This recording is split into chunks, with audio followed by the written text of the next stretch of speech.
O senador astronauta Marcos Pontes reagiu ao discurso do senador-general Hamilton Mourão, que havia reconhecido que não há democracia no Brasil e que o Senado precisa agir com urgência para restabelecer o Estado de Direito. O senador astronauta Marcos Pontes alertou que chamar os fatos do dia 8 de janeiro de 2023 de golpe de Estado é uma deturpação dos fatos e um desrespeito à nossa inteligência.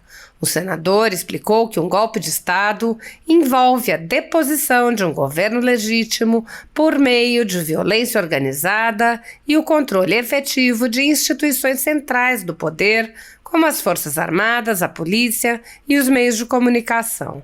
Trata-se de uma ação coordenada, muitas vezes envolvendo a participação militar, para substituir o governo vigente por outro, sem respeito legal ou constitucional.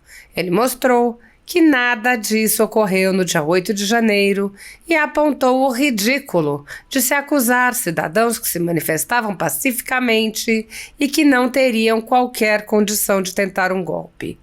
Pontes disse: uma coisa precisa ficar muito clara. Não houve o menor sinal de uma tentativa séria de tomada de poder, não houve ocupação de quartéis, não houve a substituição de governantes, não houve o uso de forças militares ou paramilitares para subverter o Estado. O que vimos foi, no máximo, um protesto mal conduzido que saiu do controle em momentos de raiva e indignação. Protestos que, aliás, ocorreram em outras ocasiões da história recente do nosso país, mas que jamais foram classificados como golpe de Estado. Diante disso, pergunto a esta casa e ao povo brasileiro que nos ouve: podemos mesmo chamar de golpe de Estado um movimento desorganizado, sem liderança clara, sem força militar e que não teve a mínima chance de substituir a estrutura de governo? É evidente que não. Chamar esses atos de golpe é, no mínimo, uma tentativa deliberada de reescrever a realidade para satisfazer interesses políticos. É a narrativa conveniente de quem quer silenciar uma parcela significativa da população, deslegitimando seu direito de protestar. E isso é uma coisa muito séria. O senador alertou que a narrativa é utilizada como estratégia política, dizendo: insistir em qualificar os atos de 8 de janeiro como um golpe de Estado não é apenas um erro de julgamento, mas uma distorção que serve para justificar medidas de repressão política. Se formos honestos em nossa análise, o que vimos em 8 de janeiro foi a expressão de um descontentamento popular que, em alguns casos, degenerou em violência contra a propriedade pública. Isso é condenável e precisa ser punido, sem dúvida, mas dentro dos limites da legalidade e da proporcionalidade. Transformar essa manifestação em um pretexto para perseguir politicamente aqueles que discordam da linha governamental é um ataque à própria democracia que se alega defender. E isto é o que estamos vendo hoje, exatamente isto, uma narrativa fabricada com o único objetivo de sufocar a oposição, rotulando qualquer crítica ao governo como uma ameaça à democracia. Astronauta Marcos Pontes explicou ainda que o objetivo da estratégia que está sendo utilizada é implementar um sistema totalitário. Ele explicou: a insistência em chamar de golpe os eventos de 8 de janeiro é uma tentativa perigosa de distorcer a realidade. Ao fazer isso, não apenas se desinforma a população, mas se cria um precedente para a criminalização de qualquer oposição legítima. Ao acusar cidadãos que se manifestarem contra o governo de golpistas, estamos caminhando rumo a um Estado no qual o direito à livre expressão é colocado em segundo plano diante dos interesses políticos daqueles que detêm o poder. E isso, senhoras e senhores, é um atentado muito mais grave contra o Estado democrático de direito do que qualquer vidro quebrado ou móvel destruído. A verdadeira ameaça à democracia não vem de manifestações populares, que, mesmo que violentas em alguns casos, expressam descontentamento de parte da população que, numa democracia, é a dona do poder. A verdadeira ameaça está no uso da máquina pública para perseguir adversários políticos, para sufocar a liberdade de expressão e para criar uma narrativa única, inquestionável, que rotula como inimigos do Estado todos aqueles que ousam discordar. A censura, que vem se intensificando no Brasil, atingiu unicamente conservadores e já causou o fechamento de alguns veículos de imprensa.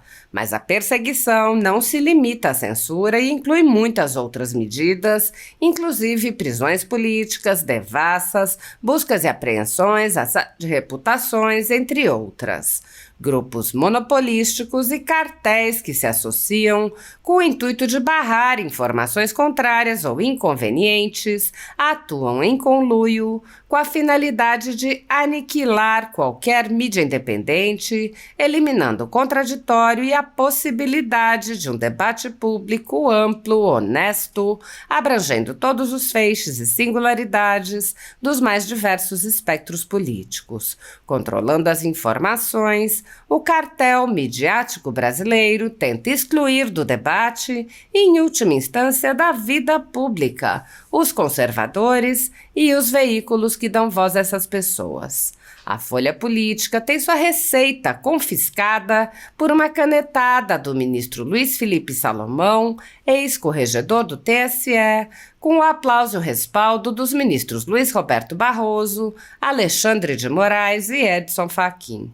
Toda a renda de mais de 20 meses do nosso trabalho está sendo retida sem justificativa jurídica. Anteriormente, a Folha Política teve sua sede invadida e todos os seus equipamentos apreendidos a mando do ministro Alexandre de Moraes em inquérito que foi arquivado por falta de indícios de crime. Mesmo assim, a equipe continuou trabalhando como sempre, de domingo a domingo, dia ou noite, para trazer informação sobre os três poderes e romper a espiral do silêncio imposta pela velha imprensa, levando informação de qualidade para todos os cidadãos e defendendo os valores, as pessoas e os fatos excluídos pelo mainstream, como o conservadorismo e as propostas de cidadãos e políticos de direita. Se você apoia o trabalho da Folha Política e pode ajudar a evitar que o jornal seja fechado, pela ausência de recursos para manter sua estrutura, cumprir seus compromissos financeiros e pagar seus colaboradores, doe qualquer valor à empresa Raposo Fernandes por meio do Pix, cujo QR Code está visível na tela, ou por meio do código ajude@folhapolitica.org. Caso não utilize Pix, há a opção de transferência bancária para a conta da empresa Raposo Fernandes, disponível na descrição deste vídeo e no comentário fixado no topo.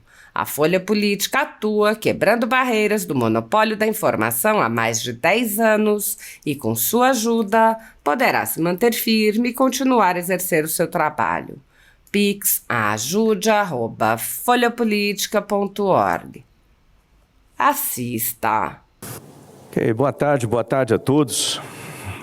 Eu estava preparado para falar a respeito de varíola, Mpox, varíola símia, que é um problema seríssimo aqui para o nosso país e para o planeta como um todo e precisa ser melhor tratada aqui dentro da nossa nação. Mas incentivado pelo discurso do senador general Milton Mourão aqui, resolvi mudar o tema de última hora e falar a respeito de golpe de Estado. Afinal de contas, o que é um golpe de Estado? Vamos tratar de um tema de extrema importância para a preservação da nossa democracia e para a justiça em nosso país. Falo dos eventos ocorridos em Brasília no dia 8 de janeiro de 2023 e da interpretação que vem sendo dada a esses acontecimentos. É preocupante ver que, em nome de uma narrativa política, manifestações que, apesar de lamentáveis pelo vandalismo, estão sendo distorcidas, sendo apresentadas como um golpe de Estado. Essa interpretação, senhoras e senhores, é uma deturpação dos fatos e um desrespeito à nossa inteligência. Mas antes de entrar no mérito da questão, precisamos esclarecer o seguinte: o que é, de fato, um golpe de Estado?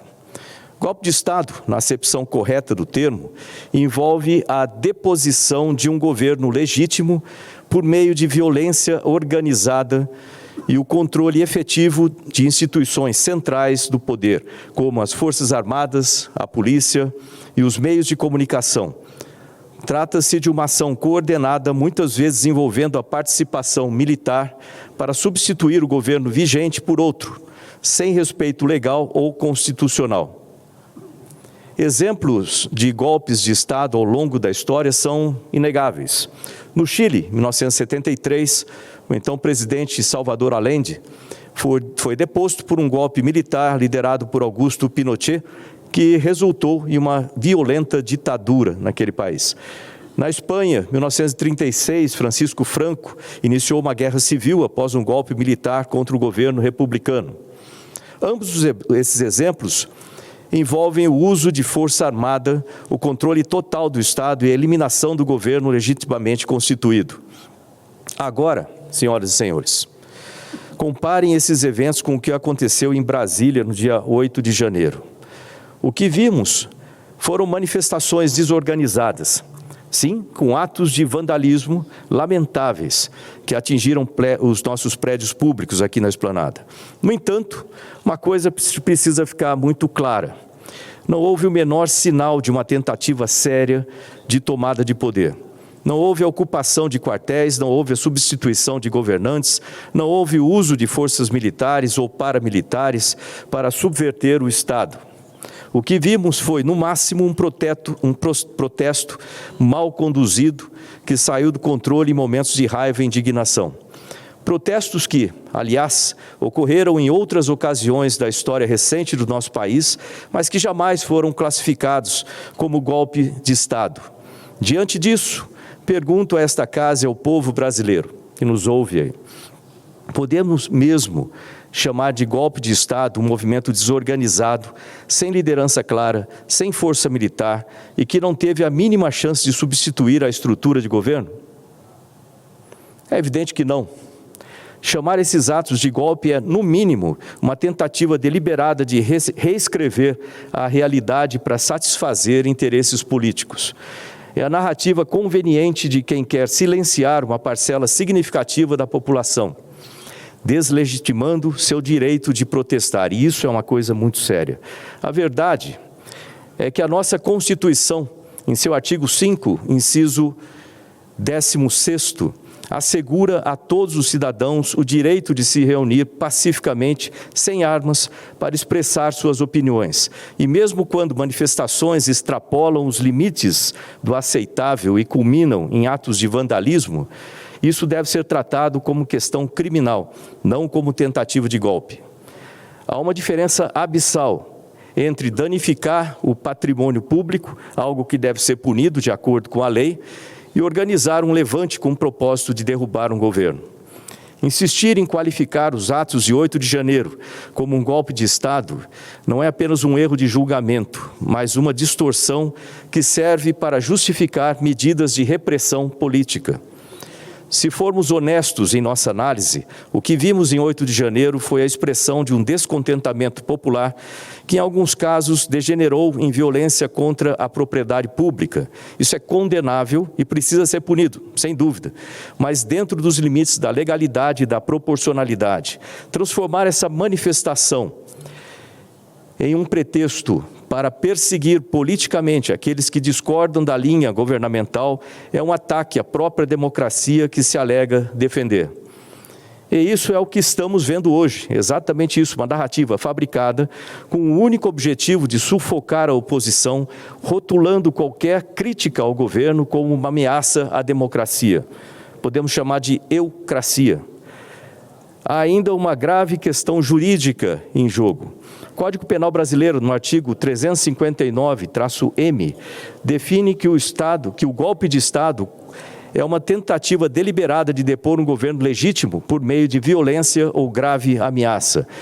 Onde estava a organização que pretendia derrubar o governo? Onde estavam os líderes militares ou os políticos que comandariam essa tomada de poder?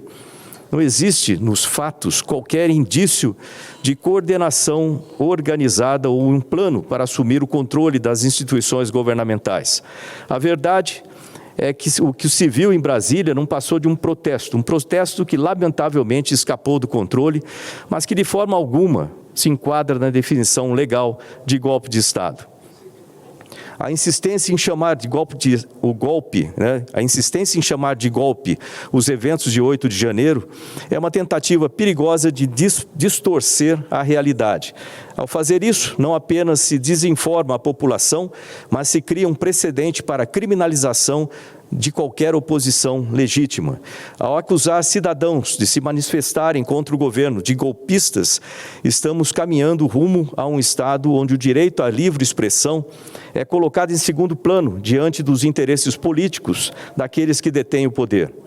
E isso, senhoras e senhores, é um atentado muito mais grave contra o Estado democrático de direito do que qualquer vidro quebrado ou móvel destruído. A verdadeira ameaça à democracia não vem de manifestações populares, que mesmo que violenta em alguns casos, expressam descontentamento de parte da população, que numa democracia é a dona do poder. A verdadeira ameaça está no uso da máquina pública para perseguir adversários políticos, para sufocar a liberdade de expressão e para criar uma narrativa única, inquestionável, que rotula como inimigos do Estado todos aqueles que ousam discordar. Cidadãos que injustamente foram taxados de golpistas, que foram perseguidos e criminalizados por exercerem seu direito legítimo de protestar, eu digo a esses cidadãos, não percam a esperança. A justiça verdadeira há de prevalecer, sempre. O Brasil é maior do que qualquer governo, não é à toa que essa bandeira enorme está acima dos 3 poderes, na Praça dos 3 Poderes. E o Brasil é maior do que qualquer narrativa distorcida. O Estado de Direito não pode ser manipulado a bel prazer de qualquer pessoa que detém o poder. E nós, que acreditamos na liberdade, na democracia e no respeito às leis por todos os brasileiros, sem exceção, continuaremos a lutar para que a verdade prevaleça. Estamos vivendo tempos difíceis, mas já enfrentamos momentos assim antes nesse nosso país. O Brasil não pode ceder ao medo, nem às tentativas de silenciar a população. O Brasil precisa de justiça, o Brasil precisa de liberdade, o Brasil precisa de respeito àqueles que se manifestam. Nossa nação precisa seguir em frente com o compromisso de preservar a verdade e a justiça para todos, sem exceção. Nossa nação precisa lembrar que a democracia se fortalece no debate, na diversidade de opinião e nunca no silêncio imposto por narrativas fabricadas. Nossa nação, o Brasil, precisa ser livre. Obrigado. Obrigado, senador astronauta Marcos Pontes. Convido para utilizar a tribuna o senador pelo estado do querido Acre, Márcio Bittar. Vossa Excelência tem até 10 minutos para utilizar.